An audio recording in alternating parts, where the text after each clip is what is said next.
அப்போ நான் என்ன இந்த சிஸ்டம் இது எப்படி இயங்கணும் அப்படின்னு நான் அரசுக்கு சட்டமன்றத்தில் பல ஆண்டு ஆலோசனை சொல்கிறேன்.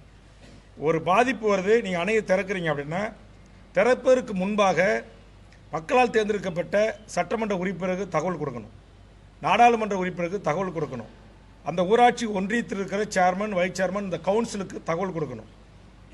அடுத்தது அந்த பஞ்சாயத்து, என் தொகுதியில் இப்போ ஒரு 54 பஞ்சாயத்துகள் இருக்குது.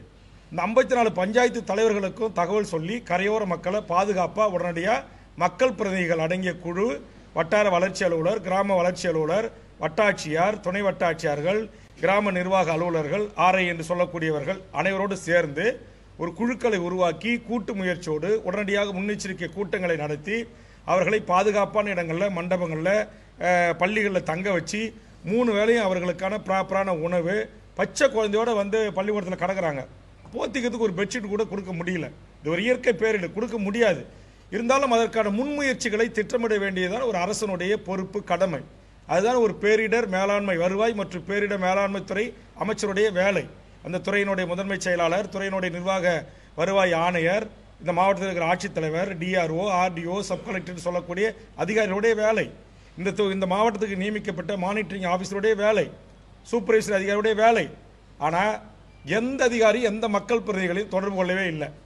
நான் ஒரு சட்டமன்ற உறுப்பினர், துணை முதலமைச்சர் வராரு, புரோட்டோக்காலாக இந்த மாவட்டத்துடைய ஆட்சித்தலைவரோ, ரெவன்யூ செக்ரட்டரியோ, இல்லை மானிட்டரிங் ஆஃபீஸரோ எனக்கு எந்த தகவலும் சொல்லலை. துணை முதலமைச்சர் அலுவலகத்திலிருந்து எனக்கு சொல்லலை.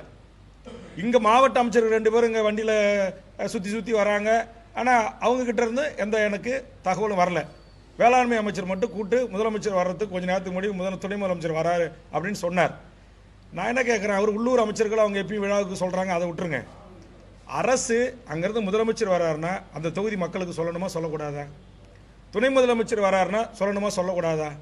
மானிட்டரிங் ஆஃபீஸ் வந்து எம்எல்ஏக்கள், எம்பிக்களை கூட்டு எதை இப்படி வெள்ளத்தடுப்புலேருந்து எப்படி மக்களை பாதுகாப்பலாம் அது குறித்து ஒரு கலந்துரையாடல் கூட்டம் நடத்தணுமா நடத்தக்கூடாதா? அப்போ எந்தவித ஒரு திட்டமிடலும் இல்லாததுக்கு என்னத்துக்கு பேரிடர் துறை அமைச்சர், எதுக்கு பேரிடர் துறைன்னு ஒரு துறை இயங்குது? ரொம்ப வருத்தமாக இருக்குது. ஏன் அப்படின்னா நான் பாதிக்கப்பட்ட மாவட்டத்தினுடைய ஒரு பிரதிநிதி.